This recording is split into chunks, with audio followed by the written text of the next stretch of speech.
চাল কুমড়োর পাতার ভর্তা বা চাল কুমড়োর পাতা বাটা, যে যেভাবেই বলবে সেটাই হোক। এটা চাল কুমড়োর পাতাটাকে ভালো করে ধুয়ে পরিষ্কার করে আমি কেটে নিয়েছি। আর সঙ্গে নিয়েছি হচ্ছে গোটা লঙ্কা আর হচ্ছে কয়েক টুকরো রসুন। কড়াইতে সরিষার তেল দিয়ে তার ভেতরে কালো জিরে ও সাদা জিরে দুটো ফোড়ন দিয়েছি।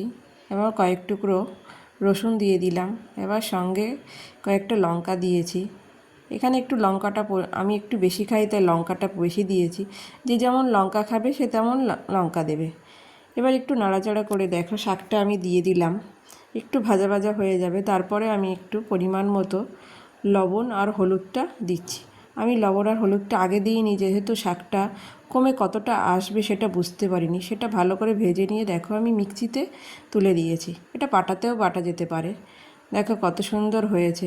গরম গরম ভাতের সঙ্গে এই শাকের ভর্তাটা খুবই সুন্দর লাগে খেতে।